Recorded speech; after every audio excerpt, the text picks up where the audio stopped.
guys, MTG23 here, and so I have been spending the last month with Google's Project Fi. So here are my final thoughts on it. So Project Fi is Google's take on a wireless carrier. So they use Sprint and T-Mobile's network and combine them to give you the best coverage possible. They also use open Wi-Fi hotspots. I did like the price. It was $20 for the Fi Basics, which was just the unlimited text and talk, and then $10 per every gigabyte, up to 10 gigabytes. So I got 1 gigabyte of data, which was plenty for me, and it ended up being $30 a month. So you buy your 1 gigabyte of data, and then for whatever data you don't use, they'll give you money back. Also, you had to buy an unlocked Nexus 6, which cost $500 on its own, and it's the only phone you can use with Project Fi.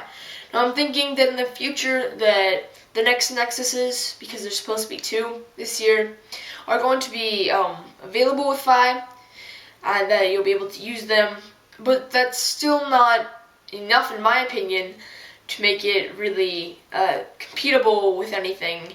Also, the Nexus 6 is a really big phone. I mean, I guess I have average-sized hands, maybe a little bit smaller than average because I'm a teenager and I'm still growing and stuff, but it's 6-inch phone. It's a 6-inch phone. The whole screen is a little less than 6 inches, which is huge. And if the only way that basically anyone's going to use it is if they have a backpack they can put it in, if they have large pockets.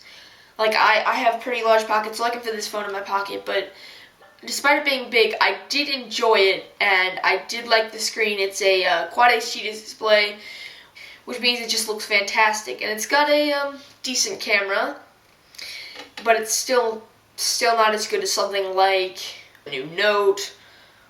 But it is also a phone from last year, but it wasn't even the best camera last year, or even close to the best camera. So that's the rundown of the Nexus 6.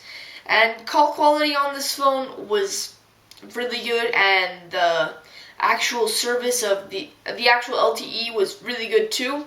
I was able to watch videos in 1080p, and it wasn't grainy or slow, and it didn't have to buffer or anything for the most part. So that was awesome. And streaming music and searching something on Google was a breeze. So that was nice. So let's take a look at the Fi app. So if I launch the Project Fi app, and it says my account is closed, that's because I shut it off, and it says I have no SIM card because I took it out. Well, I didn't want to go an extra month and have to pay full price for it, even if I was only going to use it for a few more days. So that's why my account is closed.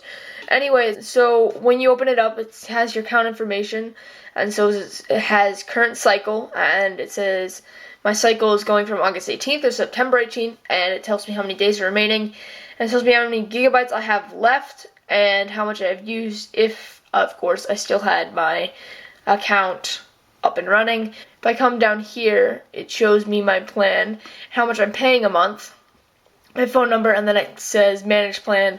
So if I click on that, I can adjust how much I have. Then it shows my payment method, and then if you go to the bottom, here it has my voicemail, so I can set my voicemail message when someone calls me. I can also forward texts and calls to another phone. Service address, which is where my house is, so it has your address where your house is. Alerts, which are notifications. Your privacy. So privacy is where you send Fi data to make Fi better, and then about, so it's about the app. And so if you swipe over to billing, it says, it gives you past statements and how much you paid and then how much you got back. So basically I paid $33 last time for a gigabyte of data and Fi Basics. At the end I hadn't used about 300 megabytes of data, so I got $3.40 back, which is pretty nice. And if I swipe over, it gives me support, and so I can either call them, and that'll be an estimated wait of a minute, and then if I email them, it'll take about 1 to 4 hours for them to reply, and then Google Fi Community at the bottom to get other help center for other things that people have already submitted and had their answers to, and then you can tell them what you think of Fi and why you choose to improve it. So yeah, overall I did like the app. It didn't have too much and it was really simple to use, so that was really nice and it was easy to set up. Now, to the bad side of things, I wish they seriously did offer an option where you could only pay for the 5 basics, which was the unlimited texting and calling. So that's my really quick summary of Project Fi and what my real thoughts are of it. And speaking of videos, I'm sorry for not putting out any videos this past month. I have been really busy, but long story short, I will try to get more videos out there. But I'm also having issues with finding topics to talk about and to review. So if you have any suggestions, please drop a comment down below. That like button. Be sure to click that subscribe button if you want to be the first to see my next video. I'll be talking about the best service to go with depending on your usage, but it'll mostly be between Republic Wireless and Project Fi, some of the two cheapest carriers out there that have easy to understand prices and that good stuff. So this has been MTG23, and I will talk to you guys in the next one. See ya.